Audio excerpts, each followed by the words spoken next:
welcome to podcast number 22. I'm Lisa. And I'm Melissa. And we're from Espace Tricot, a knit shop in Montreal, Quebec, Canada. Yay! And we're here on a Tuesday evening. Yeah, after closing. We got our lights out this time because last time we had a little bit of a darker it felt a little bit darker. And because we started in daylight last time. We went till it was dark, and now we're starting in darkness. So yes, because fall is here. Yes, we've had the summer solstice, so it's getting darker earlier.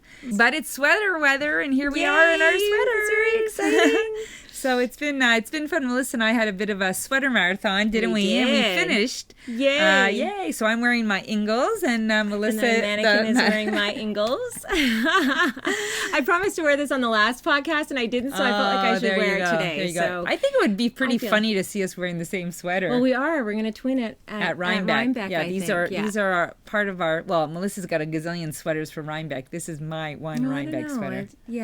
I'm starting a new trend, the Rhinebeck shawl. Okay. Actually, that's not... It's not a trend. It's not seriously. new. No, I mean, I'm so original. Rhinebeck shawl. No, I think what's happening, though, is because Rhinebeck was so warm last year that a lot of people are knitting shawls instead of sweaters as a backup option. It's like a Rhinebeck backup. Yeah, I mean, I guess it's like, it's funny because last year was really our first Rhinebeck. So I never really felt this pressure of having to knit the sweater. But as a second year, I'm like, am I going to feel this pressure every year to knit a sweater? I know, Rhinebeck is a little stressful. I tell you, I don't know. So anyway, well, you've got a sweater now. I've got a sweater. Year you finished yours, and I didn't finish mine. The Arrive sweater. I did, and I wore it in gazillion degrees. Yeah. But Rhinebeck is 3 days. Can't wear the same sweater 3 days. Should make 3 sweaters. Do you no, you can wear shawls the other day. Yeah, I can wear shawls the other day. You can have it. Maybe I'll just recycle. Your own designs. My own designs. Yeah, there you go. Lots of possibilities. Who knows what we're going to do at Rhinebeck? But we will show up one day wearing these ones, right? Exactly. Together? Okay. Yeah, we have to because that's, part of our thing. Same, but different. Exactly. So we've had and it was kind of fun. Like, Melissa would post a picture on Instagram, and then I would post a picture, and then I would post, and then she would post, and then we're like, okay, are you gonna do the ribbing on the cuff? Are you gonna do the ribbing on the bottom? So it was kind of fun. I like that. I mean, I think what happens when we're knitting is it's interesting to see as we go what changes you make, what changes I make to the pattern in terms of adapting it to our own bodies and what we've learned from knitting sweaters before and what looks good on us, what we like. And also sometimes some sweaters might call for like a rib border, but like you didn't do a rib on yours, and then sometimes it's like a tighter rib, but I don't like a tighter rib, so a looser rib. And even the cuffs, like I'd contemplated doing the cuffs looser, but then I didn't like it, so I redid it. So I mean, you need patience when you're knitting sweaters. Anything, I guess. Except that when you get to the end of a sweater, you really you start rushing through stuff because you just want to get it off your needles, I know, I redid my border, and it was just, I was not happy. I know, but I was impressed that you undid it and redid it. Yeah, You have that stick-to-itiveness. I do. I did one cuff on a needle that was too small. It was supposed to be on a 4.5 millimeter. I did it on 4 millimeter because I was really literally too lazy to get out of bed to go and get the right needle. And I finished it, and I was like, yep, it's too tight. And I was not prepared to undo it. That's what I mean. And so it's like, I guess the second cuff's going to be too tight too. So I really blocked it hard on the well, it's probably actually the same. It's the same tightness as mine. No, I think mine yours is a little bit tighter? Yeah. Okay. Yeah. But it was tough. What was tough though is that I was up late last night redoing the rib, thinking that I could sleep in this morning, and then Sean tells me, no, he had to leave the house at 7:00 in the morning. So I had to do the morning routine. Yeah. But anyways, it was fun to finish them, and it was a really quick knit, and I guess we'll talk about them a little bit more a little bit later as we go along. Yeah. And we always like to sort of start off with what we're up to and what's going on. So Melissa has been busy crafting. You've been sewing. I have been doing a few things that are not knitting related. They're craft related, and they are yarn related. Like the punch needle stuff is I'm using some Alafos Lopi that we had ordered for some sweaters that we didn't knit. I was like, this is perfect for my little punch needle adventure here. So I did that, and I also started sewing. So it's the first time that I got behind my sewing machine since before we opened the store. So we're 8.5 years now, or 8 years. We're just over 8 years, and so I'm sure like the last time years. the last thing I sewed for my son was a little costume as he went into kindergarten. Yeah. And I think that was like a superhero costume. Yeah. And that was the same time when I think we told this story about Melissa tried to show me how to sew. Oh, yeah. So she ended up sewing the bag for me. Yeah, we were knitting. We were sewing bags. I keep saying knitting, but we were sewing bags. And and that's when you realized that was not something that was going to hold any interest for you whatsoever. Zero. I can't do I can't draw a straight line. I can't cut a straight line. And can't sew a straight line. Can't sew a straight line. Yeah. So you've been. So did you bring the pattern? Did you? Yes. So I'm wearing my first dress, and which you can really see very clearly on this podcast. Really, I wanted a very comfortable, airy kind of dress that I could just throw on, and either throw on a cardigan or throw on a sweater. Any of my like as a base sweaters, layer, just like a base layer. It's like I could wear 5 of these in different colors. And you can even wear this in the summer, like with your linen tops, with sandals, whatever.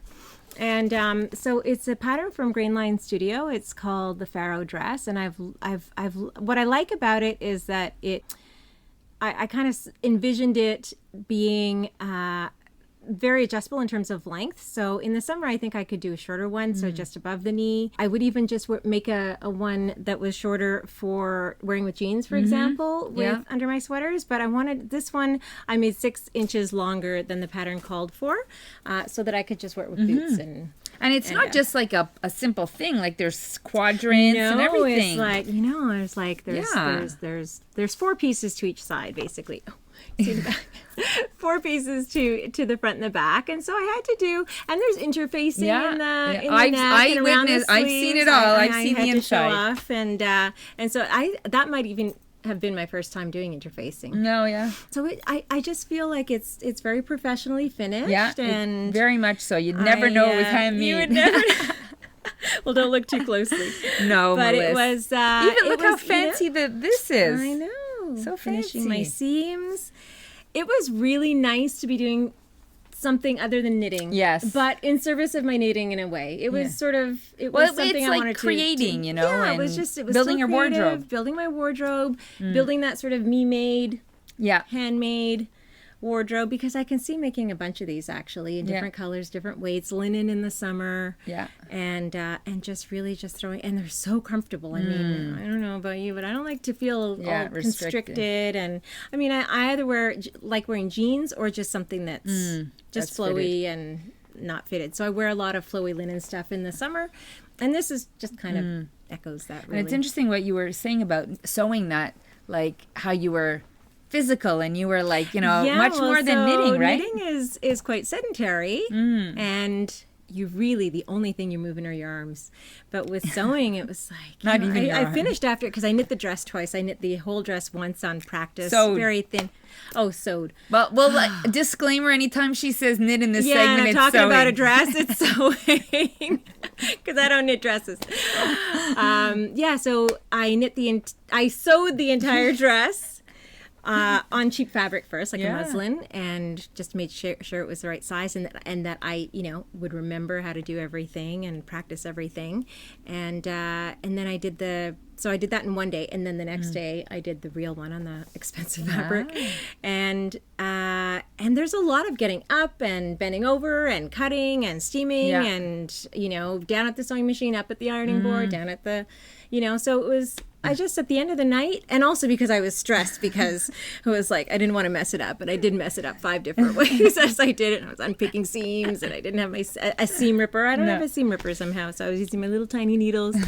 And, but it was fun from beginning to end. Good. And I just want to give a shout out to the place where I made it with a Tencel twill, and I've discovered, it's new to me, but obviously not to people in the sewing world, but there's a great fabric store in Vancouver called Blackbird Fabrics, and they just carry such a beautiful variety of quality fabrics for sewing. So I bought this one, and then I bought another one, which is a Cupro, like a linen Tencel blend in like a tobacco color. So I think that'll be my next one. So maybe I'll have that finished in time for Rhinebeck as well. And I think I'm just going to wear those with sweaters, cardigans, whatever. And that's perfect. That's all you need. Easy peasy. Exactly. So that's totally fun. Wardrobe.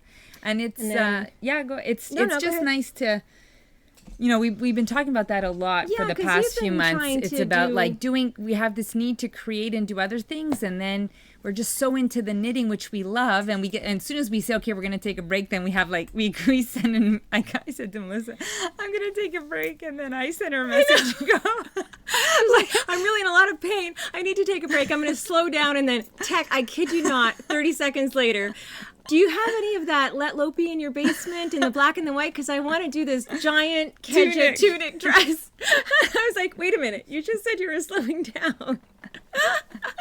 You might be inspired. You never know, right? Yeah. So go ahead, share well, did you want to talk a little bit about sort of what you've been doing creatively? Yeah, I guess we'll go back and yeah. forth. So I signed up for a drawing class, Yeah. so I'm all excited about that. We when I was this summer, I think I talked about it a little bit that I started painting and watercolors and sketching, but really I have no talent.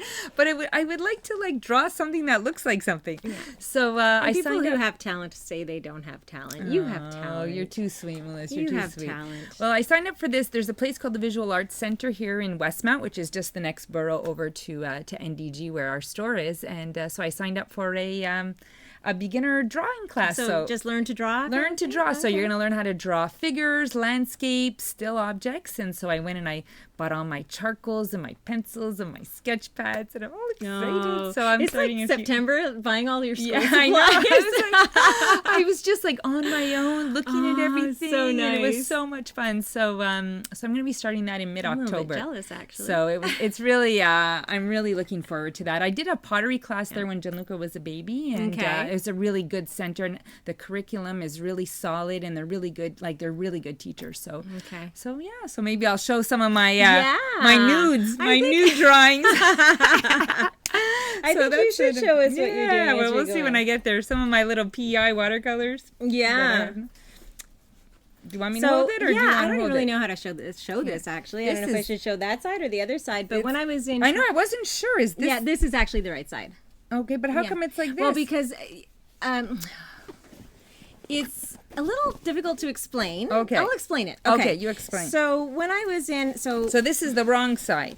This is the wrong side. Now, did you have to draw all these things? Yeah, I drew all this. Okay. So this is the wrong side, but it could also be the right side. Sure, it just of course depends. it could so be. Yeah. I know there Rona of Boko, she actually does this a lot, where she will just stretch her monk's cloth, which is what you use for punch needle, on a frame and staple it, and then it just becomes a picture that's already framed. Yeah. And so, and you punch needle from this side. And so if you look at the things up on her Instagram, her pictures of her work up on Instagram, often it's this side that she's showing as the right side.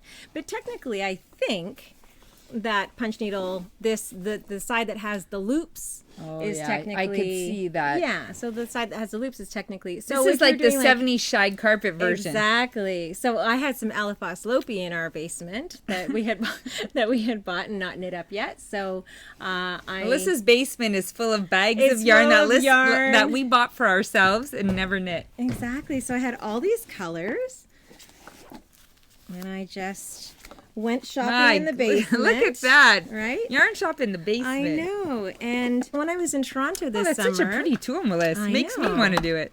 This is the Oxford punch needle, and I got it at our Aruna's shop in Toronto. Mm-hmm. And while we don't carry any of the punch needle equipment, really all you need is this punch needle. There's two different sizes, one for thinner yarn, one for thicker yarn that I'm using, and some yarn. And I went to just an art supply store and bought the frame. Yeah. And so it's reusable. So what I'm making actually is cushion covers. Oh, yeah, and then you're going to take it off. Yeah, so I'll just take it off. Yeah. And so I just freehanded with a ruler. Look at you can draw too. Yeah. I think I could draw that too. A Sharpie and a ruler. I think you could do that too. So I just made all my I really had no idea what to do. It was my first one. No, but it's perfect. So I just went with the color, the colors or lack of color that's in my house. So original. And exactly. And so I'm just, put a podcast on and punch needle. Punch away. So then I'll take it off the frame. So these are like, I think it's $2 a piece, and then you just hammer them together, and then you can just reuse them over and over again. You just stretch your monk's cloth over to give you like a support. Yeah, and I found the monk's cloth in a shop. I'll provide links in the show notes. Just another store, I think in Edmonton or Calgary. Okay. And just stapled it on with a staple gun from some previous craft I was doing, or maybe headboard I was making.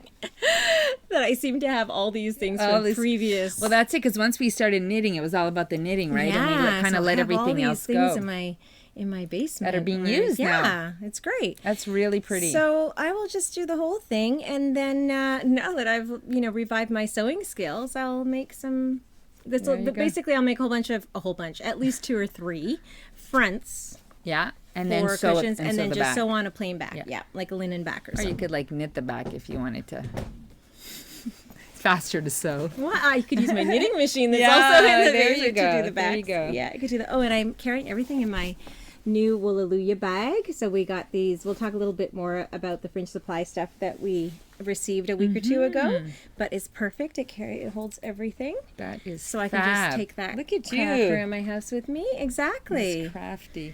Well, it's as Melissa's gearing up and doing all her crafts, I started getting some pains over here. Yeah. So it's my 1-year anniversary actually for my hand. It is. What date was October? It's the 28th of September. Yeah, September. Yeah. Yeah, September 28th. Wow. So it's been a year, and it's still, I'm doing way better than I did, if you remember me right at the beginning. But I just remember you at Rhinebeck last year with your cast, and you were so fragile. Yeah. It had just, you had your surgery? I just had my surgery the Monday. Surgery, exactly. On the Monday. So it was a bit, a scary thing. So it's been a long process. I'm still not 100%.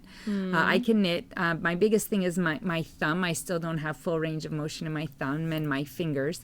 So, and then what's happening now is as I'm knitting, then I'm starting to get, because I've had to do, reinforce my hands. So my physio was you really need to do exercises and you need to get your hand really up to strengthen. Yeah. So I started strengthening my hand more with the knitting, and now I started getting a pain. So it's been, but you've tough. been knitting a lot lately. Yeah. We really knit. We knit these sweaters in less than 10 days, I think. Yeah, you're right. We did. And plus doing other stuff at the same time. And you were doing other knitting too. So I said, okay, I really need to slow down. And that's what we're joking. I said, I'm going to slow down. And then so it's almost like I need to say it to give myself permission to put it out there that I'm going to be slowing down a little bit. I don't know what that means. I don't know if it means just doing smaller projects or just taking taking my more breaks and remembering to stretch and move and do other crafts. I think the drawing, it was nice when Melissa sent me a message on Sunday. She goes, oh, I've been sewing all day and it feels so fun. And I had done that a little while ago, but sometimes there's always this in me, and I'm sure you're the same too, this little guilt that, well, I have time, I should be knitting. I think we felt for the last 8 years that this pressure to always be knitting for the store. Always be knitting. I'm sure so many people out there totally understand it. And I do have a few designs that I'm working on. I have 2 designs and another one in my head. But tell them what we're doing this time. So one of the one I have is this big wrap shawl for the airplane. I'm designing and knitting it. So after last podcast, we said, oh, we have to knit our own designs. It's almost like we have to say it and then we release something, eh? Yeah, I said, no, we just come up with a concept and have someone else knit it, right? So now Melissa and I, we each came up with a concept, and we're working with our staff too. So I'm working with Françoise, who's helping me to knit that and work out the math with me, and you're working with... So I wrote out a pattern for a cowl, and Mona's knitting that for me with the Drops Sky. Yeah. And Jocelyn is going to knit the baby blanket for me. I just have to finish my swatch for her. Yeah, so it's really fun. Yeah. So we decided that we have these ideas. So, it would take us years. We just don't have time to knit them all. Yeah, so we'll knit some ourselves, and then we'll have some of our staff knit the other ones. So that's what we've decided to do for that. So that's been good. And so I think that's... so, maybe we'll have designs coming out more often. Yeah. Actually... I'm going to go back and knit my last design. So the sweater that Turtle Dove. Yeah. Because it's hanging in the store and it needs to be here and I would really like a black one. So I've just ordered the yarn for myself actually. So I might knit that one for yourself. I can't knit that one before Rhinebeck, can I? It's a fast knit. It's a big game if we get the yarn. If we get the yarn. Well, it should be here this week, actually. Oh, yeah? It's in stock, the black? Yeah. Okay, so then you might be able to. Maybe. Like she's gonna have a whole wardrobe. It's But only I'm gonna be knitted things in her knitted sweaters. Well, that's my goal. and I'll bring. I would love it if I could just get rid of all my stuff and replace it slowly. My goodness, good for you. I Good for know. you. I'll bring Well, up at least sweaters. I'll start with sweaters. I'm not going to be making pants. yeah Jeans. swants. I'll do the Stephen West swants. Well, I'll have a suitcase full of shawls, and you'll have a suitcase full of sweaters. What I Yes, realized exactly. actually is that what I really like making shawls. It's the colors. Like I just like Knitting with beautiful yarns and colors. Yeah. And my sweaters, I like to buy them. Because Don't say that. I'm very, very particular about fit. Yeah. But this sweater is analyze fantastic. It myself. looks great on you, Lisa. And it's so comfortable. It's so comfortable. The Phenol at a 20 stitch gauge, I know. love it. I can't tell you how much I love this. Like there's no pick in here. No, there's no pick. There's in no this pick. sweaters, But it was interesting because at first I wasn't sure if I like the cuff like this, so then I actually knit it without doing the decreases to have a big cuff, and then I'm like, oh no, I don't like You that mean right cuff. before the... Yeah, like I didn't Okay. do the decreases here, so then I just did a big cuff, and like, oh no, that's too loose and sloppy. So then I did another cuff, but then I did it short, and then I'm like, oh, but that's not quite right. So I'm like, just follow the darn pattern, Lisa. So I did. Sometimes the designer knows best, right? That's exactly. And I'm like, oh, and then the hem, and I'm like, oh, do I do the rib or not the rib, or do it tighter, do it looser? So it's like all day Sunday and all day Monday, Doing cuffs and redoing hems. things.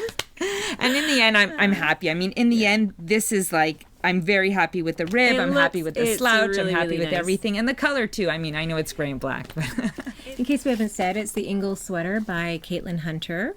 And as you can see, it's a big sort of slouchy, oversized sweater.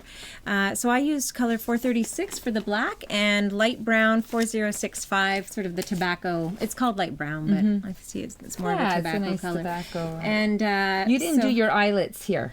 right. So I left off the eyelets. I did them. in between. Yeah.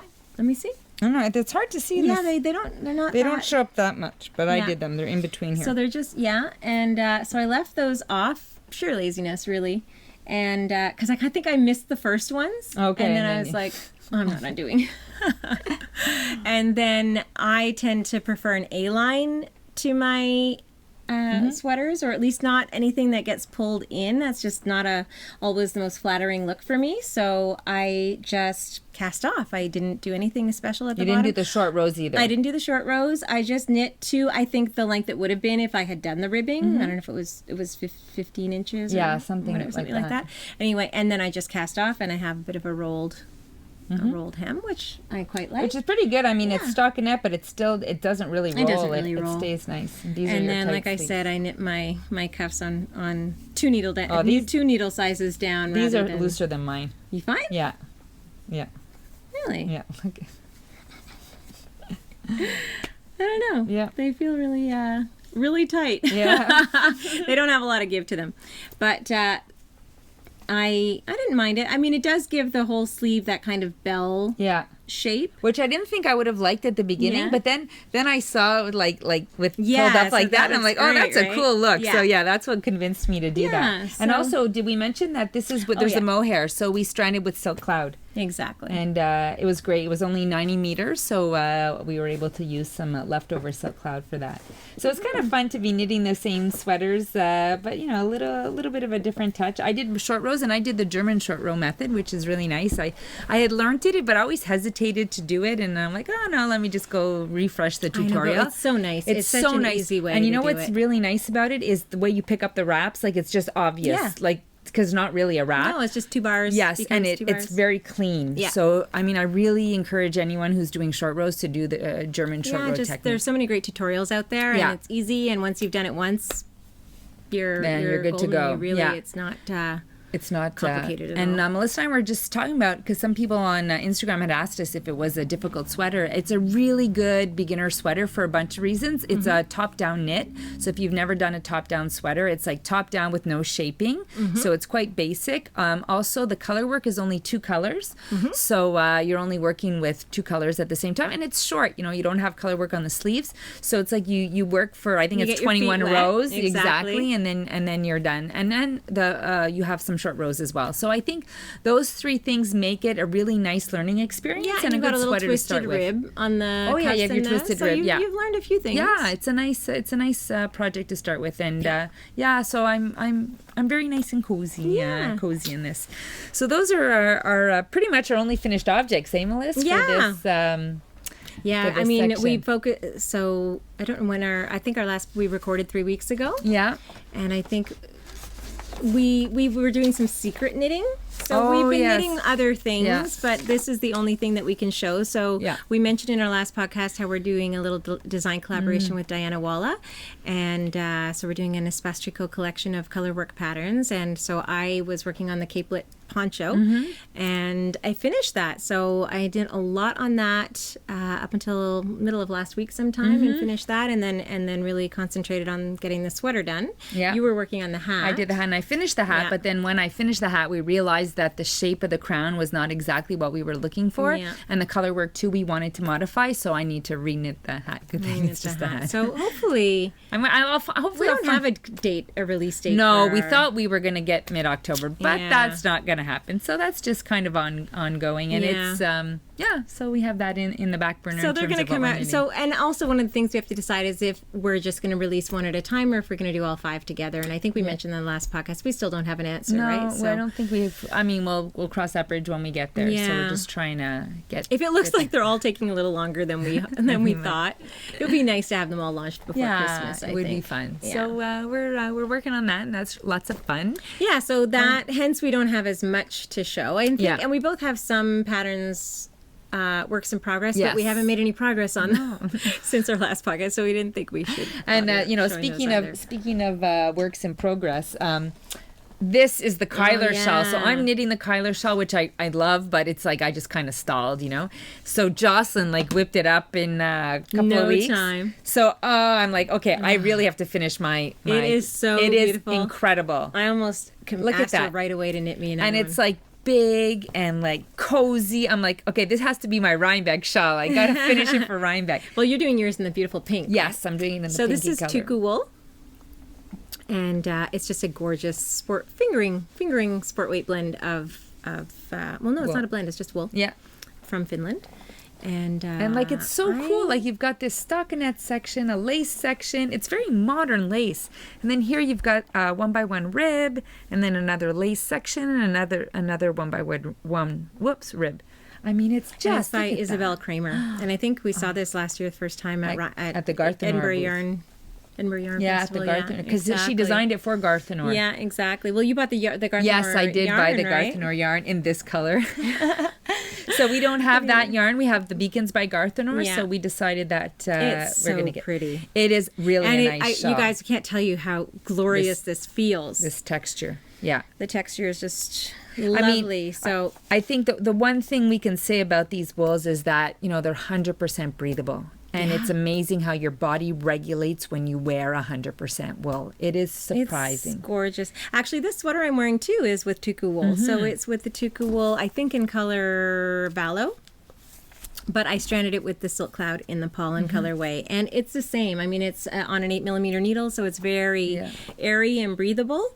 But there's no pick to this at all. It just feels so great on, and that texture is just, you can't get it any other way. No, somehow, you can't. And it's interesting because now, I think we've said this before we opened the shop. Even at the beginning, I would never thought of wearing a sweater like this or knitting a sweater like this. And now when I go into a store and I try a sweater, it's almost like if it's not 100% natural, I feel that my body is suffocating a little bit in a very, very subtle way. It feels a tiny bit claustrophobic, right? Exactly. It feels claustrophobic, and then I'm like, I look at the tag and I'm like, look at that, and it just doesn't breathe as well. So I think there's really something to be said for moving into those natural wools of that pure breathability and comfort. Anyway, this is such a spectacular store sample, so it will be a store sample. But it's really, it's funny. I just feel like everybody should knit this. I feel maybe we should have a Kyler knit along. Wouldn't that be great? Oh, good. I got a head start on it. Yeah, exactly. Because I really want to knit I'll it win in the black. prize. I'll win the prize. It's really, this is is this black big too blanket. boring, Lise? Well, listen, I love a black shawl, but it's not fun to knit a black shawl. I know, but I would love There's to nothing have boring a about it. black Yes, shawl. I agree.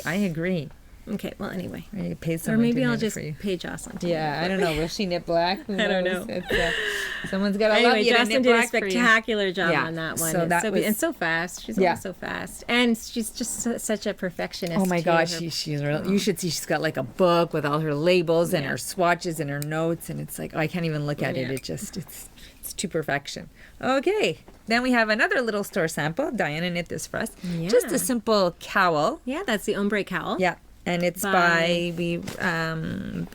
Hughes. Somebody. yes, Hillary Hughes. Okay. So we did this in the Lusso. I have it over here. Right here. Oh, you have it there. The Yeah. Lusso double stranded. So I think we. And we've this is talked cool about this too because before. if people want like a hood, Exactly. not what do they the- call that?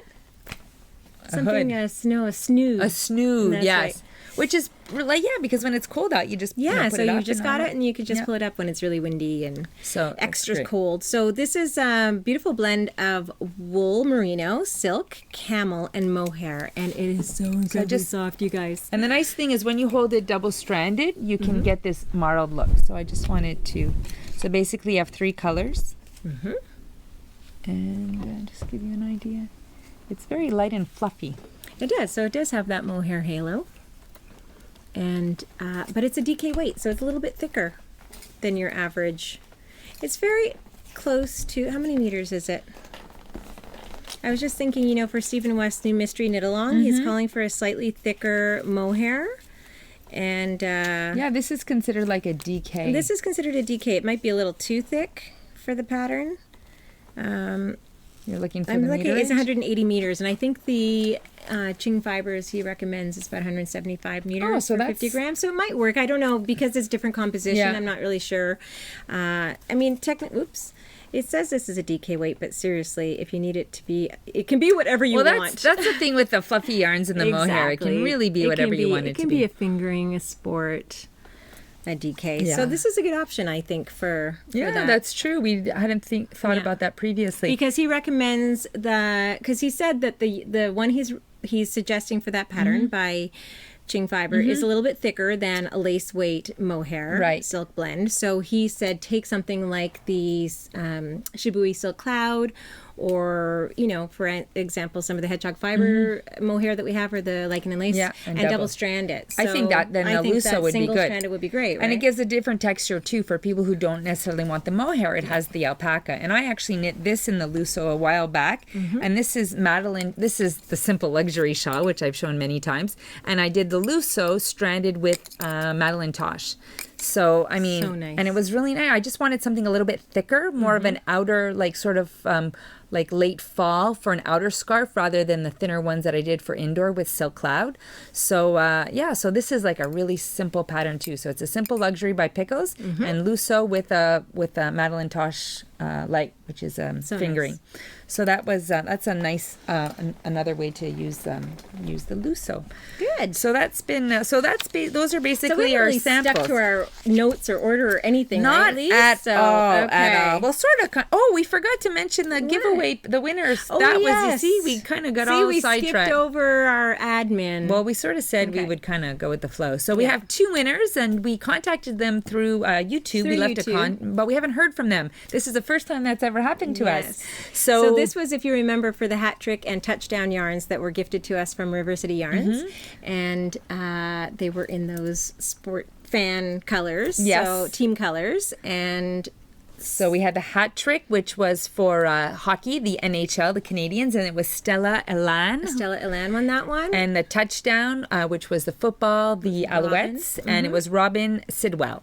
So if either one of you... So I've written to you both on YouTube and just asked you to send us your coordinates so that we can get those off to you in the mail as soon as possible. So I think what we'll do is we'll sort of give until the next podcast. Yeah, till And exactly. if we don't hear from you by the the next podcast, which will probably be in 3 weeks or so, then we'll draw new names. Yeah, exactly. And the best way to contact us is always at info@espacetricot.com, and that way we'll be able to answer you right away. So we forgot about that. We talked about our Ingles, store samples, works in progress, nothing new. We talked a little bit about that. I have actually my Sapila, which I'm contemplating frogging. So I'm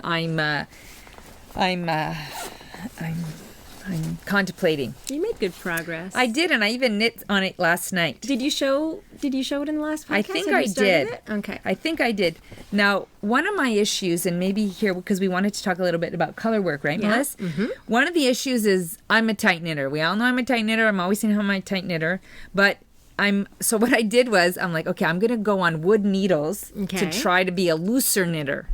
Well, that's just making this experience. What was the logic in that? Well, because when it's on wood, it slides less, and maybe it will force me to relax a little. Okay. Like slow down? Yeah, and not pull as tightly. Okay. Well, that certainly backfired because now it's just a very, very uncomfortable knit. Painful. It's very painful. I'm like, so it's like, okay. So there's no pleasure in picking up this project right No, now. and not because of I really like the pattern. So I'm like, do I switch? But then is it going to change the gauge? But not oh my enough, really, goodness. to be. I mean, these patterns by Caitlin Hunter are so relaxed, I find. But this is what's the hindrance. Okay. I'm using the tulip needles. Okay. And they have a 4.25. Okay. Oh. So what? Are you going up on your what I color did work? was I started on a 4. Yeah. I went, instead of doing a 4.5, I'm like, okay, I'm going to do a 4.25. Okay. Well, metal needles don't come in 4.25. But do you think it would have, because you went up a full half needle on this one, right? Yeah. So now I'm thinking, this might not even be enough. Yeah. It might be too 4.5 tight. might not be bad. Yeah, but then this will be on 4.25 and the rest will be on 4.5.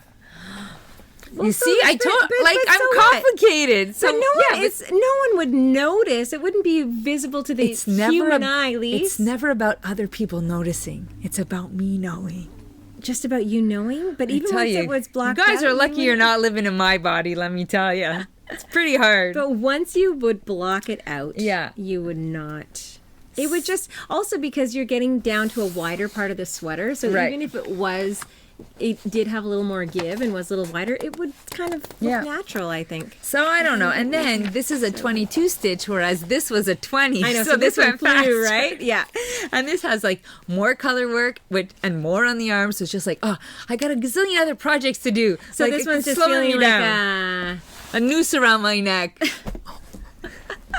but not because of the pattern, because I've been wanting to knit this pattern for since before the summer. Since soon as I saw it. Yeah. I've been like, I want to knit it. I know, and you were knitting this. And I was like, okay, I'm going to knit it. I'm going to go. And then this one came out. I'm like, I like that one. So I left that one and came to this one. So I don't know. So I might rip it. I might keep going. Je ne sais pas.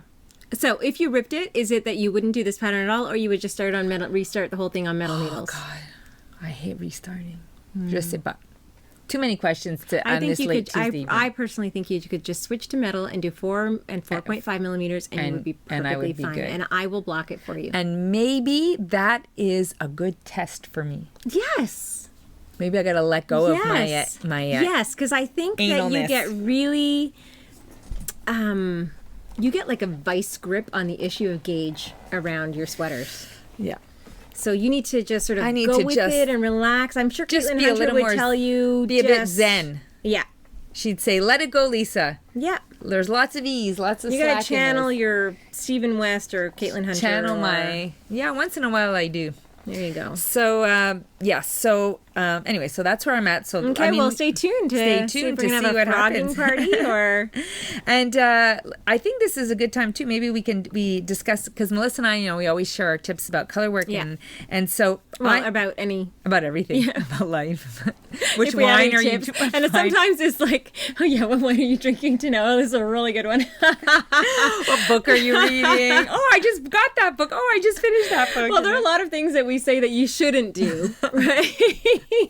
like get up and get the right size needles, really, if you're just, what you're supposed to do. So don't do everything we say, except when we say, okay, this is a tip.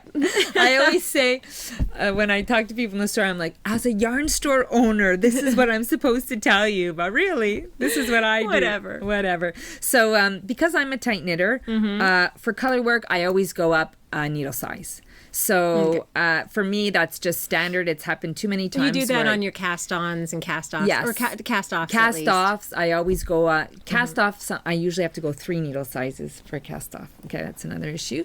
But for Colorwork, I go up a size, and it's still tight, you know, but I can block it out. So it's just you have trouble really letting your yarn float, yes. Lisa. I have this thing because it's like when I very even, and but then when I start to be loose, then I kind of lose. I'm not able. It's not my personality to go with the flow. Because it looks uneven, and it starts to stress you out. Yeah. So I'm not a go with the flow. So person. you're not a have faith. It will all block out smooth. No, I'm like organize my list. This is how I'm going to do it. This is how it's going. That's why for me sweater knitting is hard because I have already need to know the especially colorwork knitting because you're naturally a tight knitter in the first place, and you're a tight knitter because you are concerned about that even fabric, and so colorwork is going to be a challenge. It is. So what I've done is I've go up a needle size, which is one thing, and the other thing I do. You should go, but you know the problem with, I mean, yes,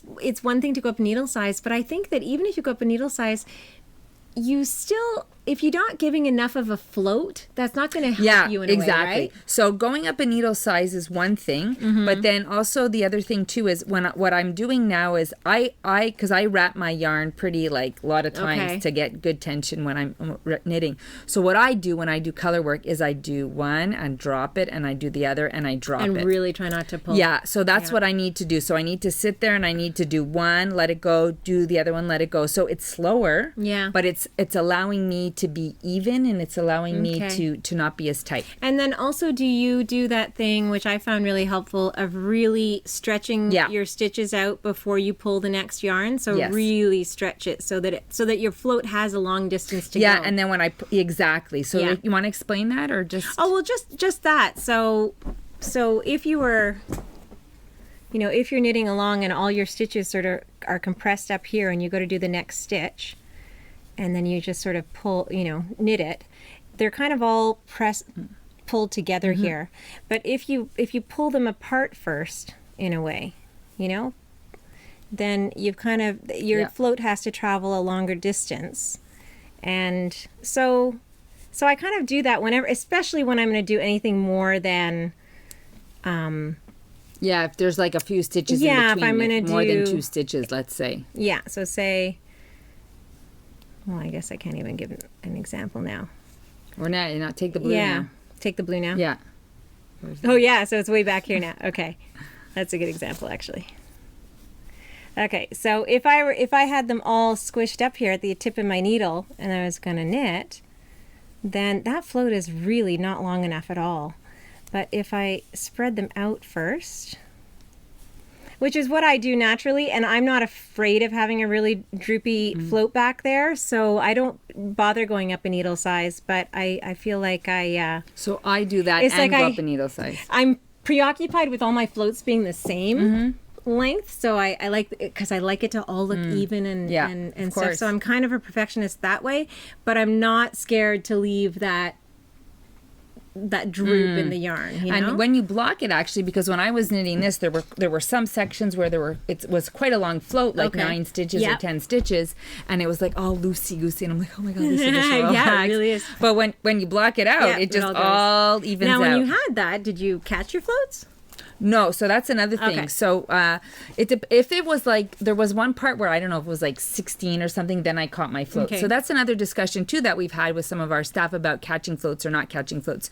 So I mean, I think the word on the street is when you catch your floats, you stop the stretchiness and the elasticity. So for what that means is that, say for example, you have to go 15 stitches with one color and then switch. So you've got this long float. So what some people will do is like every 6 stitches or 8 stitches, what they'll do is they'll just like they'll say if it's here, they'll just put it down and then bring it over. So that's like they'll lock it in.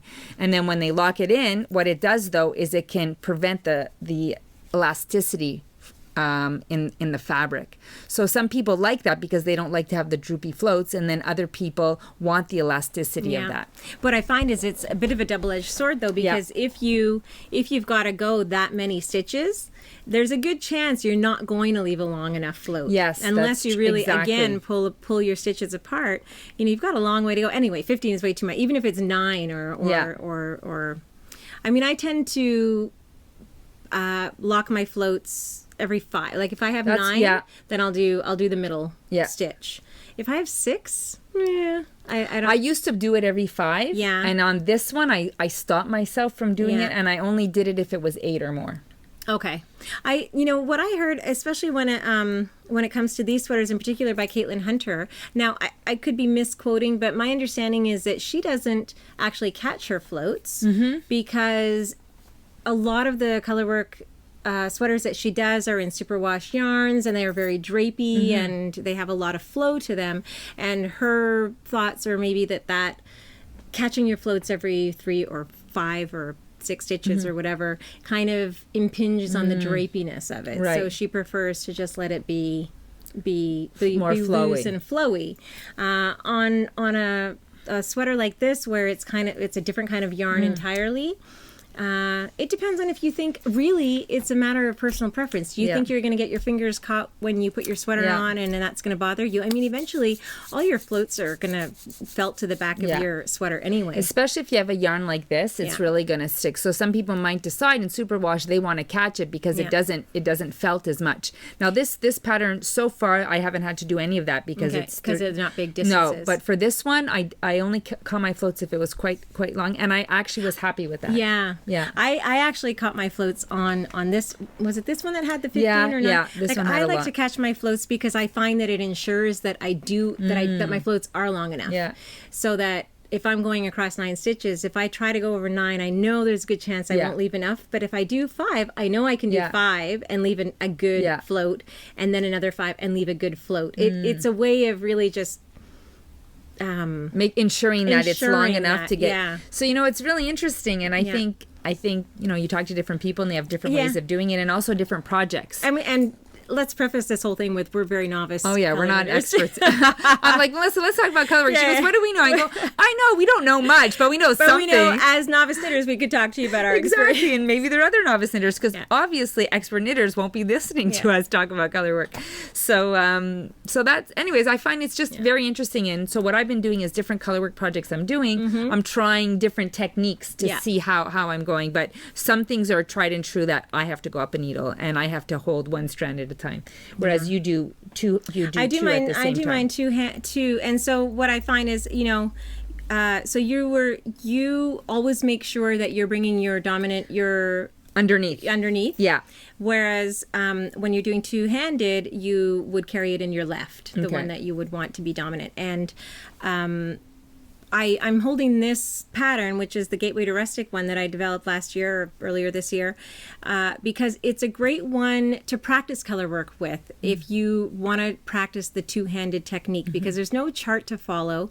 And because it's only two stitches, I found that just getting the flow and the technique of knitting, sort of, carrying and doing the continental with the left and the throwing with the right, because there's two, you just kind of have this tension that of your yarns that is equal and balanced in both directions, so that I felt like I wasn't dropping or losing while I was trying to do 4 here and 2 here and then 4 here again. It was just really a nice flow. So it helped me practice that whole two-handed, because I'd never done continental knitting before doing this. So it really was. I just recommend something like this, or I think Caitlin Hunter has a cowl called the Glacier Park cowl, which is also just small, repetitive colorwork pattern like that.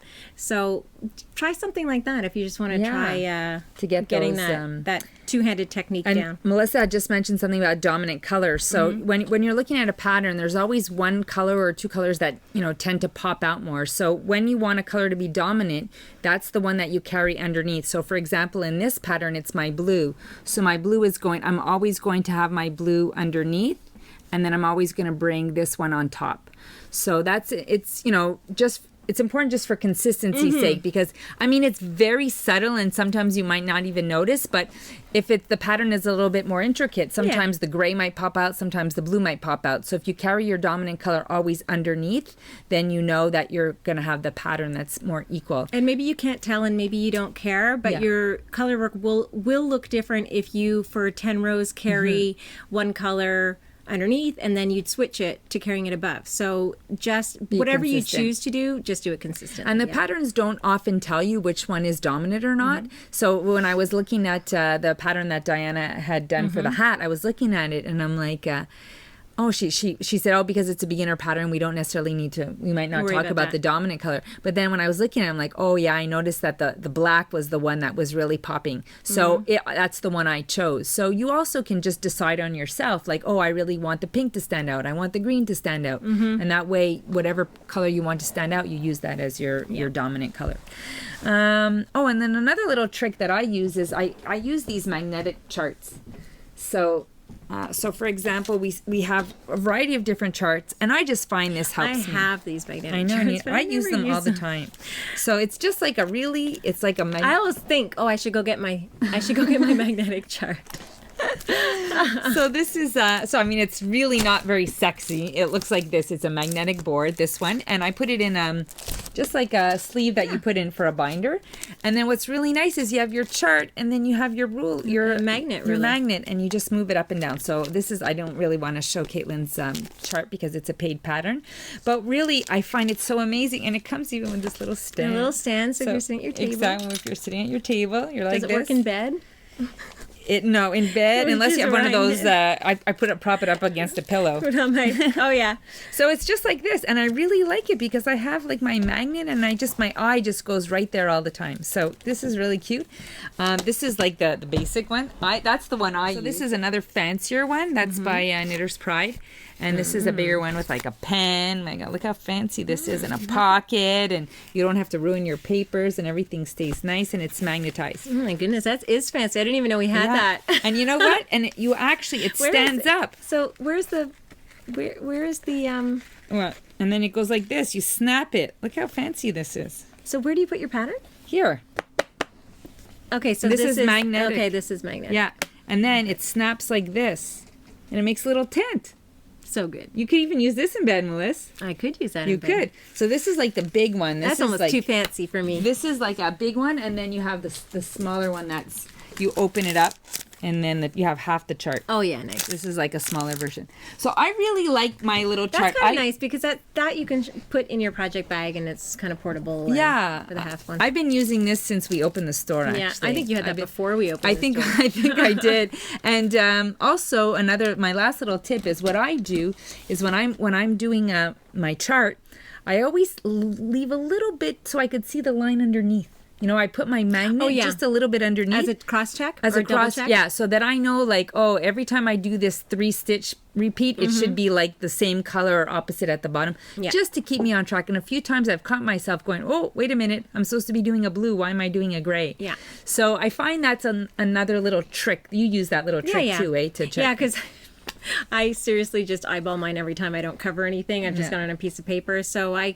can see all the lines at once. Yeah, it makes for mistakes. I will say that. It would be safer to use. See, so the anal Lisa's technique comes in handy probably sometime. Save you some time. So those are just some of our do the occasional row or two. So those are just some of like basic beginner color work tips. So if that helps anyone, that's fantastic. There you go. So I think we're so that's it for our color work stuff. Our thoughts on our thoughts on color work and our sweaters and all what that. We're knitting and our lack of whips. Yes, and so what are we? Are we just going to talk about? We're going to talk about these cute little cards, eh? Yes. So this is Catherine Pelletier, and how cute is this? She sent us a little message. She's from Quebec City, right? Yeah, and she sent us a message, and she's an illustrator, and she makes these cute little cards. And the first time we heard of her was she was at Twist this year, the Twist Festival. Mm-hmm. And so a lot of her stuff started popping up on our staff feeds, Lise. I know. On Instagram, because our staff, everyone like, is they're all into everything. Yeah, they will. Well, they're on stuff. They're on. Look at this bear. Like, they're just too cute. Bear in knits. So these are all blank cards. Mm-hmm. Oh, same one. The names are in French, but don't get scared on our web store. They're blank inside. I mean, you can use these for any occasion. Anything. And for all the knitters in your life. Yeah. And non-knitters, just because they're they're beautiful even illustrations. Even if they're not a knitter, exactly. like, you know, you could give them the bird, or, you know. Just wintry. And yeah, so they're super cute. So we're really happy to have her cards, and we ordered them and she shipped them that afternoon, and they were at the our next store day, the next right? day. Yeah. So as a shop owner, we that's appreciated fun. that. We were like, oh my God, they're already there. So those are nice. Those are nice and new. And then we've got some fringe supply things in as well. Yes, our fringe supply. Now, I hate to admit this, but Melissa and I, do you have the other one? Oh, yeah, here. So we've had these for a long time, but I'm always like, oh, you know, we don't carry them in the store. You know, I feel bad because people are always asking us about them. And finally, we have them. Yes, so these are actually among my favorite stitch markers. I have one right here on my like sapila. Jewelry for your knitting. Look how nice. It's like nice and gold. So they come with that, I think it's 10 gold and 2 silver for, you know, beading of row markers with that kind of thing. So these are the leather stitch marker holders with 12 stitch markers. And we've had these for over a couple of years now, and they've never fallen out. Did we buy ours at Rhinebeck or Pearl Soho? Pearl Soho. Yeah, I think I might have got mine at Rhinebeck. You might have. I bought mine at Pearl Soho. You bought yours at Rhinebeck. So we have them in 3 colors, and they don't fall out. No, at all. At all. So then we ordered the leather envelopes, little tulle envelopes, and I love it. I love it. Again, nothing falls out. And I have in here my stitch markers, my darning needles, gauge rulers, highlighter pen, scissors. So I have a couple of notions pouches because I like to have them in multiple places and or in my bag that I take everywhere with me, or in. You should put some needles in there next to your bed so you have them. It was just my 4.5, so I was too lazy to get up for Elise. All my interchangeable kits are in my office. But yeah, so I think I have one by Buku and one by Jezebel and one by one Fringe. And so I like to have duplicates of a lot of my notions or triplicates, so that I can just grab one of these and take it with me regardless of whatever project, because they tend to have the same kind of things in them. Yeah, and that way I always bags. You're in a different mood, just like you might change out your purse. Yeah, and what's nice is that they're leather and they will get patina. So these will eventually become this color. Yeah. They patina with time. So they're kind of nude, they're kind of brand new, but over time they will get sort of tawny brown, which is nice. So I'm looking forward to this sort of just getting worn in. I know, that's what's really nice about natural leather. It just like kind of develops a personality over time. So they're a little bit pricey, you guys, I will say, but they are, especially with the Canadian dollar, because I mean that's the problem for us with a lot of this stuff that we bring from the States, but entirely worth it. Yes. So that's oh yeah, we have some of those. We have some just removable stitch markers that you can get to throw in. Yeah, and we will be buying some more just of the regular round stitch markers. That you can add to I think they were back ordered at the time that I ordered, so that they will come just in this kind of pouch as well, so you can buy them loose. And then we have the really nice fun totes. So we have wool is essential. I think I had that one. Is an essential part of any high protein diet, high fiber diet. Sorry, and I think I bought that on a tea towel a few years ago. And I framed it. You did at Pearl Soho in my studio. And this one was bury me with my yarn and needles, and I shall rest in peace. I love the way it's done on the side there. And this is a great size tote, I have to say. It is really good. It's really great. And then Melissa showed you the Woolaleluia in black, and we have the Woolaleluia in blue. You guys, it's so hard for us not to take everything. I know. I actually resisted, but I don't think it'll last. Good. I'm like, I don't know why I'm being good. Take? I'm like, oh, this blue Woolaleluia I might take. But I'm just trying to be good. I have to say, we're pretty lucky. We're so lucky, but I also feel that we've been better lately, and we're not taking everything that comes into the store. We want everything, but do you know when we first opened our store, we actually paid for whatever we took? How many years did we do that for? Just the first, or? No, I think we did that for 3 years. We gave ourselves a 40% discount, and we paid. But for you know what we everything would do took in. at the end of the day? Say if we had a sale, but we were like missing $40 or $30 to go to like the next 100 level. Oh yeah, we would buy something so we could say, "Oh, we made this much today." Round it up. Oh my God, I forgot about that. Remember we used to do that? God, look at that. That was pretty funny. God. Oh, goodness. That is hilarious, Lise. That is. Now we don't pay anymore. No, now we don't pay. We go shopping in our store pay in in other Melissa's ways. basement. Yeah, exactly. Yes, my Sean always says to me, but you guys realize that you're it's your taking it money from yourself, it's right? you're losing money. We're like, we know. We know. But it's the We have perks. so much stuff in here, no one will miss it. So another project. Do we have the longer ones? Lise? Yes, the longer. No, I don't. But I don't know. I didn't see them over there. Oh, really? Yeah. Okay, She so has we have the these 8-inch great. too? Yeah. So these are, speaking of beautiful leather goods for knitters, these are needle cases from Jezebel B for your double pointed needles. And this is the case for the 6-inch needles, for 6-inch needles. And we also have the 8-inch cases as well. Are there any there? Okay, I should show how they work here. They work like the needle nose. Yeah, so they work like a needle nook. So basically you have your sock on your DPNs, and you can just Voici madame. Are those on 6-inch or 8-inch needles? 6-inch, I think. Yeah. Okay. So you're just going to take your sock on your needles and slide it in there. So it's like our nice little needle nook that we have that Dave makes us. That's made out of wood. And then just snap these closed. And then you can carry your project, and you've protected your needles in the meantime. And these were inspired, they're called La Rouge. Jezebel named them La Rouge. Actually, it's written on the back. And it's La Rouge by Jezebel B. And La Rouge was the name of Jezebel's grandmother. So the needle case was inspired by her grandmother, Jeanette, who was redheaded and who everyone called La Rouge.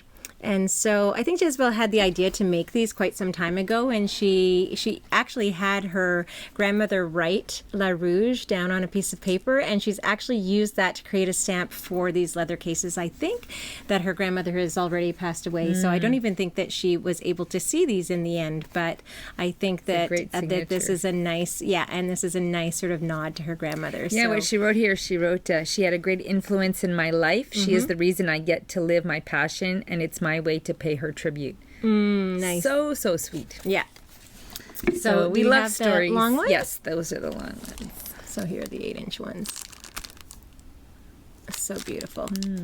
And this is, I'm embarrassed to say that I am not even a DPN user, but I took a set of these home.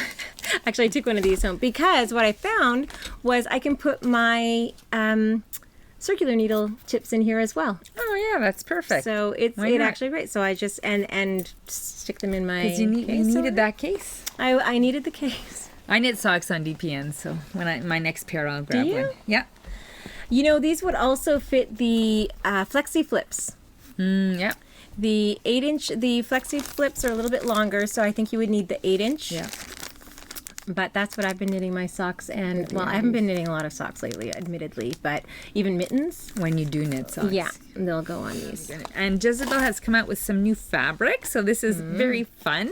So this is her interchangeable needle case, and it has a red pinstripe on the inside, so that's a new case from Jezebel.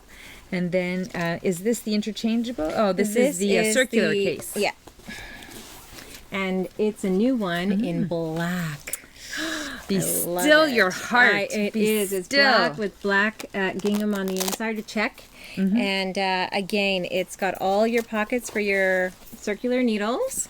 And then it's got 2 little pouches closed with Velcro or pockets on the side here. Hold all your notions and I mean we can't tell you enough good things about these cases. Yeah. Like they really keep your needles. Of all the cases we've used, and we've tried a lot of them in the 8 years we've been in this business. they're great. These are I fabulous. have them in denim, Yeah. although I really like the black. But I'm not taking any. Although I don't have an interchangeable needle case, the everything case from her. yeah. So if she makes that I in have black, 3 I'm of those. definitely. Oh yeah. Well, because I put my I put my Addy bamboos in Yeah. there. I put my Addy metals in there, Yeah. and I put my Lantern Moon ebonies in there. Nice. I want them for my pretty. Addies because my Addies currently take up 2 cases, and I think I can consolidate because she makes Yeah. the add-on sleeve. So, so I'm waiting for her to make that case in black. However, I do love this a lot. So those are some newbies. We still have all of Jezebel's other products as well. Bags and Notions cases. cases. It's funny, every time someone comes into the store and they look at the Notions cases, I take my case and I turn it upside down because people keep thinking it's going to fall out. It's like, no, it doesn't fall out.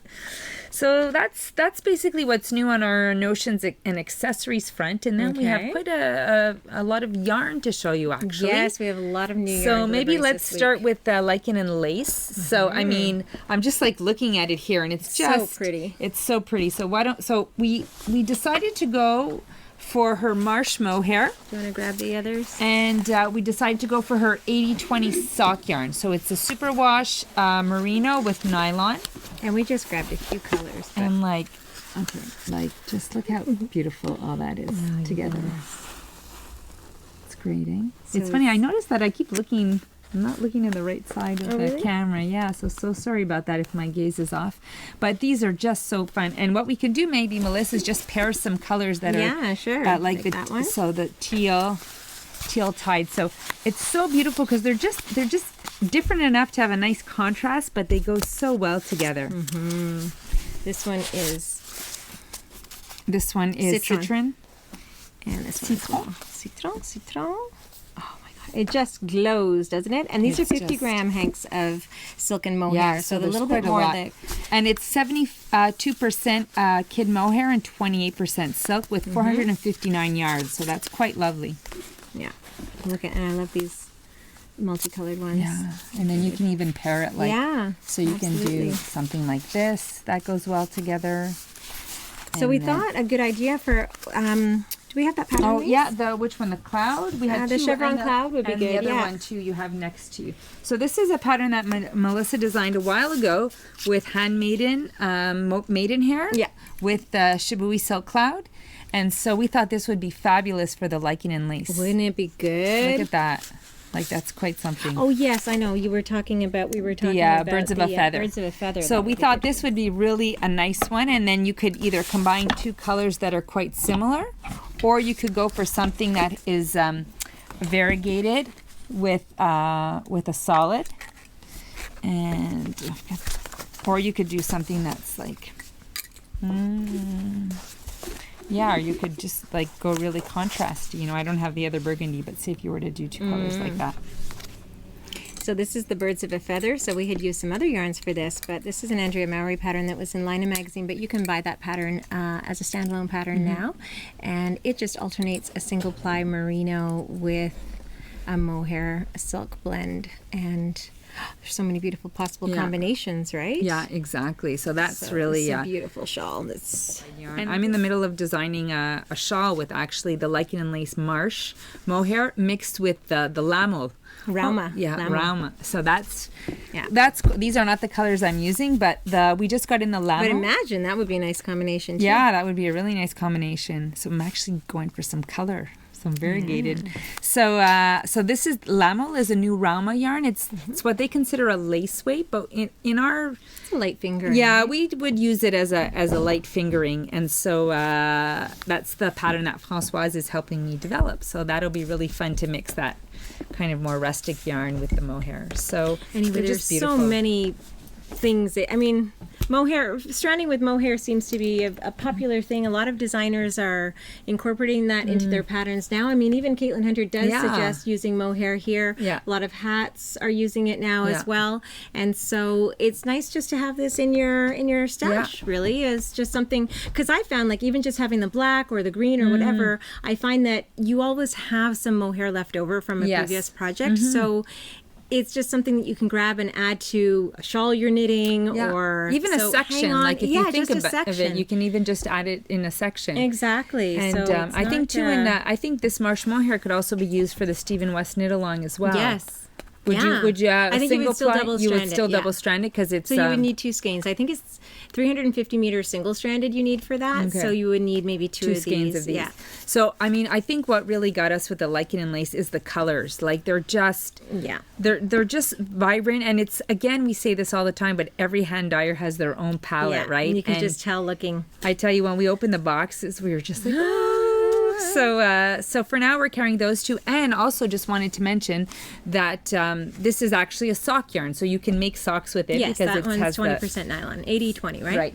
And you could also, it's fingering, so you can use it for any shawl. And on the last podcast, I showed that I made the areas by Martina Bem. So I did this one in her single ply, but you could also do this. I just wanted to show you. So I used sweet pea and these two colors. So those are the ones that I used together. Oh, really? Yeah. So it has a bit of a different look. Yeah. This one has a bit more green, like a true orchid, you would say. Was that this one here? Yeah, yes. It must have been. Yeah. Oh, I snagged this. I'm going to fix that. Oh, it's not. So, and this is the sweet pea. So these are the two ones that I ended up using for that. Such a nice shawl. So those are, you can do all kinds of things. So if that's something that interests you, you can also use the sock yarn for that. Very nice. Yeah, so we're very really excited happy to have the lichen and lace. We've been wanting that for a long time, and I think we really are itching for the single ply. And the worsted as well. Yeah. So the worsted is our next order. Yeah. And then, Melissa and I, we can't hold ourselves back. So we're sure. Actually, we're driving our staff a bit crazy right now, right? They're like, it's too much. It's too much. We're like, it's never too much. I know. I had to go and buy bins. I had to go and buy. We have 22 more bins. Yeah. And 2 people are working full-time on inventory right now, just getting everything in and entered and up and labeled. And so, the yarn is coming in faster than we can put it up, but, eventually it will all get there. Yeah. So what when we talk about something on the podcast, our goal is that to have it up by the time the podcast goes live. I know. So we usually record on a Monday or Tuesday, and the podcast goes up on a Friday. Right. So that gives us a few days to try and get some things in. Yeah. So that's really, really lovely. And you want to talk about this one next? So okay. How nice is this? So this is our new yarn by Knitting It Up. So we talked about this potential collaboration with Annie of Knitting It Up on our last podcast, I think. And we talked about Grace, the 2 yarns we were developing with Annie. And one is a merino cashmere silk fingering weight called Grace. And we used Grace as the name because we're in Notre Dame de Grace, is the neighborhood that our store is in. So we anglicized it a little bit and called it Grace. But it just arrived Sunday, I think. It did. And look, she was so nice to make these labels that say Knitting It Up for Espace Tricot. So she does not sell this base to anyone else. This is exclusive to us, and it's luscious. It's a single ply. It comes in all of her beautiful. I mean, she tends towards a more pastel, I would say, softer palette. But we did encourage her to do some of the brights as well for us. I know that they are most of these are part of her existing palette, but I think there were a few colors in there that we asked her to add as well. And there's quite a lot of yardage. There's 490 meters, yards for 115 grams. Oh, it's a good yardage. And it's 75% superwash merino, 15% cashmere, 10% silk. So there are some solids and some variegateds, and what I like about these are it's like kind of subtle. This too, I was thinking, I might do another area shawl. Oh, that would be nice. That would be nice. Your single color Vertices Unite. Oh yeah, with those 2 colors. Do you have another Vertices Unite? Oh, I do. That's one. I don't know. I seem to get tired of naming that. No, one, these 2 I love the way these 2 go together as well. We should have grabbed some of her lighter ones too. I mean, they're just these 2 I found nice, fun too. Up. Yeah. This one that you put these 2 together too, that's kind of because it has some of that speckle in it. Or this one. Yeah, look at that. So those are 2 fun things so her palette. It's an interesting when we went to look at it and it was hanging up. We're like, this is a very different palette. It's very than what different. We've had. Exactly. So and the lichen and lace is so unique, and we just got a huge shipment of Madeline Tosh, and that is tried and true, and you can tell in Madeline Tosh skein from a mile away, and Hedgehog as well. Yeah. And Julie Assenet. Yeah. So we do have a lot of hand-dyed yarn in the store, but all of them are unique enough that you can just look at that section and know whose yarn it is, right? Yeah. So it's really, I mean, and you never have enough of single ply fingering hand-dyed yarn or plied fingering yarn Our in staff general. is, really, God. no more single ply merino. That's why we didn't order the lichen and lace, but we're like, you guys know it's coming. We can't resist. And also because you can do so much with it. You can knit your shawl with it, but then you can also strand it with mohair. You can knit garments. So this one, I was going to talk about this, talking about the Madeline Tosh. The Madeline Tosh as an example of what you can do. But I knit this a few years ago, and it's called the Color Block Cardigan. And it's Madeline Tosh. I can't remember their color names. I think this is Onyx and Weathered Frame. Weathered Frame. Good memory, Elise. I don't know if that color still exists. I don't think it does. I think it's stranded with mohair. I don't know if you can. And the original one was done in linen. Yeah, it was done in linen, so it was very summery sweater. And there we go. And so it's a combination of stockinette and reverse stockinette, and it's just such a nice area. I think it was an 18 stitch gauge, or maybe even a little bit looser than that. And it's a beautiful, flowy, drapey garment. And that's a single ply merino. It would be beautiful in the new Grace base. The Grace base. The Grace with stranded with silk cloud or some other mohair from somebody. It would be fun in a just in a one color. Yeah.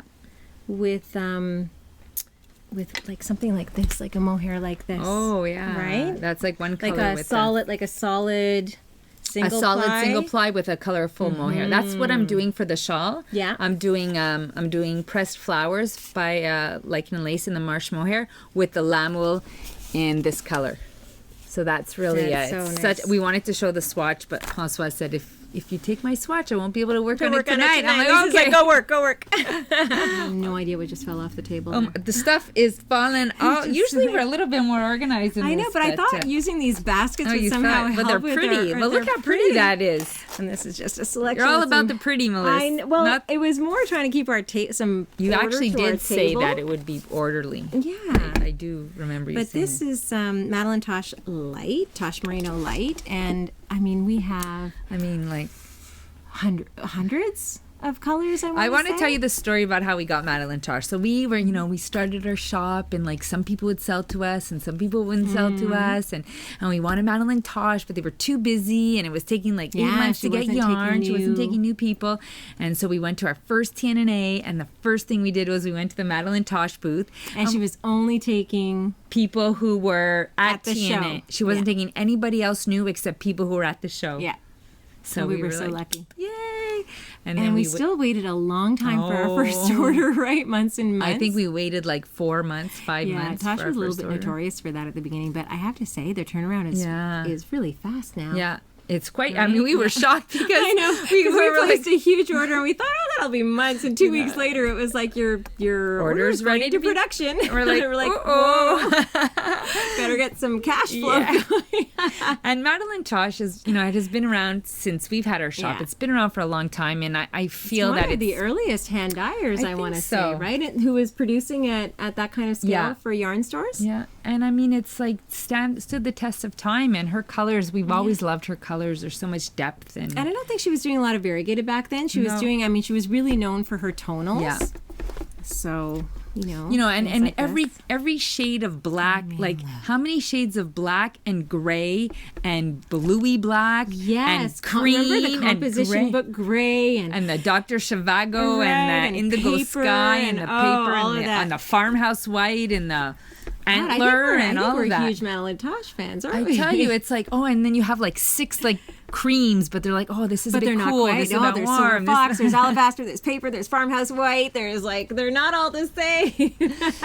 So they're all, and I appreciate that she can see that there's different. There's some are more yellow, some are more gray, some are more peachy, some are more bluey, some are more mauve. Because then when you're mixing colors, you need like a cooler tone, a warmer tone, and we just feel that. You can't have too many. No, you can't have too many. And so you're always going to find the one Madeline Tosh to match. And so even if you're working with other single plies, you're missing that certain tone you go when you bring it in. Yeah. So we're really we have a wall of Tosh now, right? Yes, it's a beautiful wall. And anyway, so in the last couple of years, she's really started, branching out into the speckles. So we've actually gone ahead and separated the what we're calling just the regular Tosh Merino lights from the speckled, and which is our interpretation, our arbitrary interpretation of Yeah. what's considered speckle versus tonal, because even under tonal we still have some things where there's some variation, but really I know, it has because we're to like, have. is this a tonal? Is this a speckle? We don't know, but we I had think to what separate we it. decided was really if it had speckles, like these kinds of speckles on it, then It was we speckled. put it under the speckled category.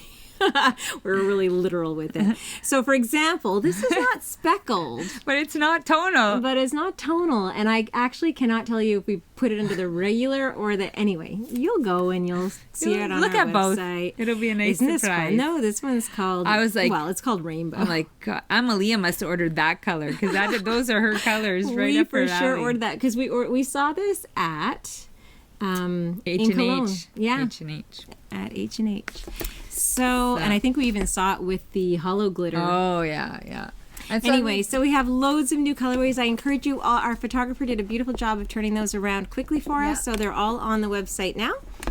And it's worth going and having a browse. It is, and I mean, there's so many patterns we have knit up, and Yes. so many things you could do. But Done just over the years. Like very- some of these are. like very quickly, I don't even know if these colors are still available. This was a plaid blanket and Glazed pecan. glazed pecan. Thank you. So this is the striped study shell. So I wanted something that wasn't as contrasting, and I liked the glazed pecan because it picked up from the plaid blanket. So, This 'cause is it has- it's so beautiful, Lise. Yeah. Like it has stood the test of It time. has. This was some years ago. You This knit was, and this is Vera Valimaki, and we knit a few of those. You knit one too in white Yeah. and gray. Yeah. So, anyway, Well, should we say charcoal and silver fox?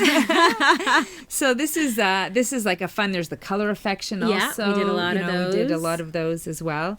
And then this one? And then this one is by Joji Locatelli, and it's called. I keep forgetting the name of this one. I I did love that band across the top. That I just love this design. Echoes I have of to say. Color. That Yeah. was it. So does it go this way? No, wrong way. Is This it? way. No, that's the wrong side, isn't Oh, it? you're right. That's the wrong side. Oh yeah, that's the right side. So Echoes of Color. I think And copied did you her. modify the Yes. fringe? So or- there was like I just did a regular fringe on her pattern. It was these little squiggly cast on, cast off Oh, that I yeah. wasn't such a fan of. So I just decided to do my own little fringe. And I think whatever I did, it's on Ravelry. So this is Echoes of Color, and this was So nice. So- chamomile, I think. Yeah. Is that a charcoal? Looks It a might little be bit in lighter. Silver Fox. And Silver Fox. That's what I think it is. Anyways, so these are just Very like, I mean, nice. you could do any fingering weight shawl with Madeline Tosh. Yeah. And also, I'll do a shameless plug for my Eve pattern. Oh yeah. So that's a pattern that we just recently published that I designed, and this one was done in the Julie Asselin Fino, and it's got the little bit of texture you can see with the little pearls. Which is a fingering weight, but it's applied yarn. Yes, right? this is Yeah. applied yarn, but again, you can do this in anything. Oh, You this can would be do nice it. in the lichen and lace. The lichen and the lace, 80/20. the Madeline Tosh, the Annie's knitting it up, any of those things. So yeah, so just wanted to. You mean the grace The space grace, by yes. knitting it up? Yes, it would be beautiful. And then I'll just mention this one because we're yes. talking about mohair. This is when I started in linen. Oh, did you in Yes. linen? In linen from Anzula, Milky Way that we bought. So this is the color craving. I know. I remember knitting this. This was is such like, a beauty. yeah. But such this a was great- Madeline Tosh as well. Yeah. And this one, this was one. Is this Earl Grey? Yeah, it's Earl Grey and Antler? it might have been a fleece artist, a handmaiden yarn, Oh, I maiden think hair. you're right, Melissa. And then this is glazed pecan. Yeah. And then this is Shibui Silk Cloud double stranded. So this is just an example of what Stephen is suggesting that you can do for his new mystery knit along if you can't get your hands on the fingering Thicker. weight mohair blend that he is suggesting. Then just take something like this, like the Silk Cloud, or the hedgehog fibers, Or the marsh marsh mohair, Look at that. or Look at that color. it's a perfect match, Lise. Yep. Well, not quite, but close. And just double strand them for this shawl. So that's this actually is- because in this one he didn't call for a mohair. So this yeah, didn't there he? was no, he didn't call for a mohair. Right? So basically you can substitute a color if you're Yeah. striping or something by double By stranding double a mohair. stranding a mohair, just for that difference in texture. So this was a fun knit. I remember the summer I knit this. Yeah, it's really good for you. Yeah, Johannes and Tristan were away in Germany, and I was staying at my sister's, and I think she was away too. I've done this much. Oh, really? Oh, yeah. You start down there, right? I think so. Or do you start on the other end? It's I have to say that I love the shape and I love how it looks on, but for whatever reason, these colors don't do a lot for me when I wear it. Well, good thing, because it's a store sample color would now. be okay, but I don't know. There's something about. Well, this is not your color. This is not your color. Yeah. It's too bad. I thought it would be, but it just looks a bit. Well, that's better for us. It's somebody else's color. We have a store sample in it. Yeah. Yes, exactly. And then we've gone to restock. Oh yeah, the match. I'll just do one more. The match and move. Just for the ideas for the. This one was done in the Tosh Merino Light. Match and move by Martina Bem. Yeah. Exactly. And this one was just fun. This one I had actually just used up a lot of leftovers of Tosh Light that I had and maybe added a skein or two of something else. But it's just a great stash buster or a great way to incorporate some single ply or Madeline Tosh into your projects. So and then we got a restock of Julie Asselin DK. Oh, yeah. So, I mean, it's just been flying off the shelves, the Julie Asselin. So we're super happy about that. So we have got all these beautiful colors. Just show us. Oh yeah, okay. Look at how much. No, pretty. I tell you. And we have a lot of colors, so this is just a selection. But this is a beautiful plied mix of merino, cashmere, and silk. So it's basically like our gray space, but plied instead of single ply. And DK instead of fingering. But you know, same. Exactly the same. She just has such a unique palette herself, right? This is called Fall Ripper. Yeah. I mean, you can spot her yarns. Yeah, exactly. This is Ariel. Alpine. Oh, and for those of you, I know it's not the DK, but we got the kits in for the Second Avenue shawl by Amy Miller, and they came in and they came out. Oh, yeah. They went out. So we've ordered actually more yarn. So for those of you who are still interested in making the Second Avenue, we should be getting the yarn next week or so to make more kits. And we ordered a lot of it. So hopefully that'll be available for you once the podcast is up. I just love all these colors. Yeah. They're just really. Just going up into this is the problem. Is that all this yarn is beautiful, and then you want to knit it all, but it takes so long to knit it that you start it and you get excited, and then after like quite a few hours, you're like, okay, but now I'm drawn to this yarn, but now I got to finish that. So it's really, really difficult. Can you not feel our pain? The thing to do is to just start a project and then stay off all social media. And out of all yarn stores until you're finished. What I do is I don't go on Ravelry. Sometimes I ban because I'm like, if I go on Ravelry, then I'm going to start to get all kinds of ideas again. And palpitations. I'm like, oh, but I want to knit this and I want to knit that. So this is actually what was this one called again? Oh my God, campsite shawl. And I forget the designer. Do you remember? It's Alicia Plummer, I think. Alicia Plummer. Campside shawl. Yeah. There was a campside cardigan as well. So we keep calling it. So this is knit in the Jardin de Tuileries colorway in the Julie Asselin Les Eaux DK. And unfortunately, this color is no longer in production, but Romance is a very similar. Do we have Romance? No, I we didn't don't bring have it somehow. I was just looking through. So Romance is the new, and the reason why the names are different is because she changed her dyes to make them more eco-friendly. Yeah. And so she wasn't able to get the same colors, so that's why she changed all her names. But they're close. Yeah, but they were different enough that she had to rename them. Right. Mm-hmm. So, but this one. Was very soft and squishy, and you know, DK weight shawls knit up very quickly. Yes, I did that one with my as my first project after my wrist. Oh yeah, the pixel. The pixel that I bought at another yarn shop. Yep. So have we gotten through everything? So we talked. Oh, the Lamel garn. We just quickly. Maybe we could just show some colors. So we've knit with the 3-ply Rama. We've knit with the Phenol, and now we have the Lamel. Mm-hmm. So the Lamel, we will treat it more like a fingering weight. And I would say the Phenol, we've treated it more like a DK worsted. Yeah. And the 3-ply would be more like a worsted Aran. Yeah, I would very easily knit it at a 20 for sure. Yeah. Because, even a 19. Yeah. Yeah. Well, because we knit this at a 20. Yeah, this is a 20. And, if you look at I think you brought over, so if we look at the ball band, it's a 24 to 26 stitch gauge, and we knit it on a 20. But that's how we are, like when Dennis, who's from Yarn Guys, he's a distributor of Rauma, showed us all their samples. They knit their samples to the gauge. Yeah, they knit very traditional samples, so they're very dense and a little bit stiff. And I mean, right? You need that. And that's very traditional because that's right. If we were dressing to block out the weather, yes, that's what we would be knitting though right. as well. But we're knitting for fashion. Yeah, exactly. These are indoor knits for us. Yeah. Like when we were at in London with Ellie of Skein Deer Knits last year, she had all kinds of wool on.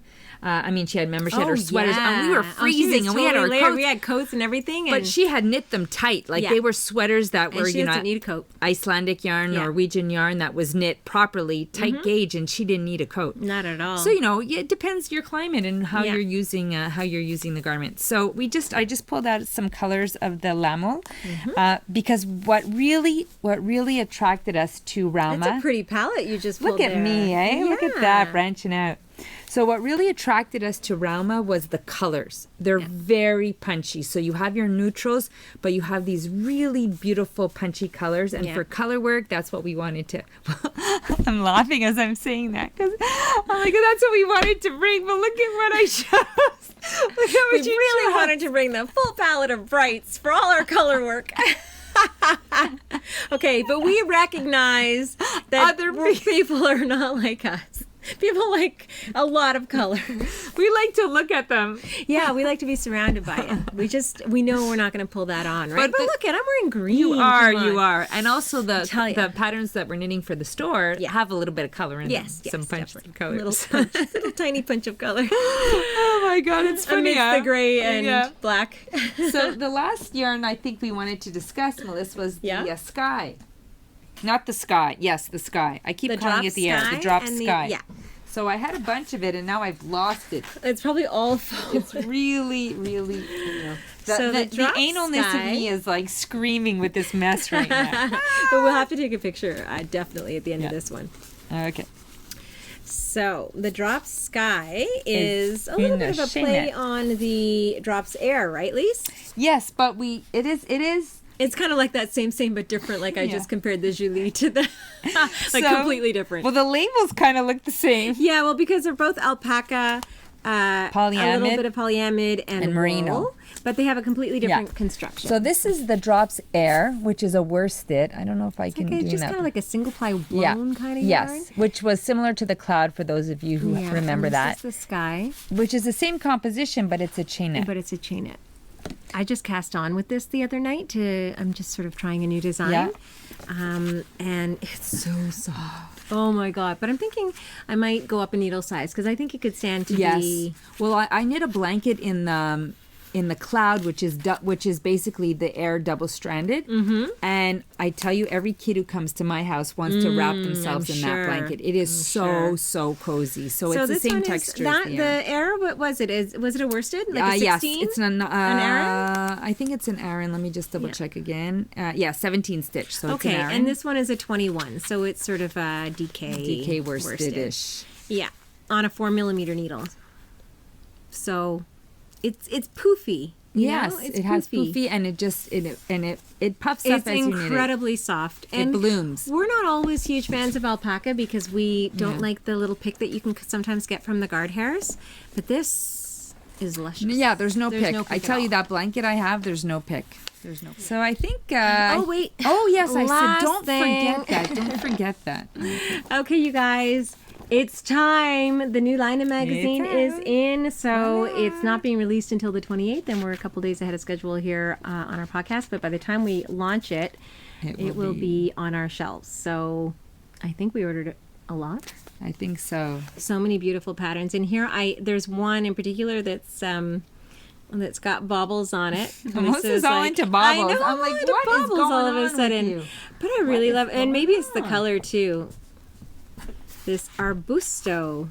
Look at this sweater, you guys.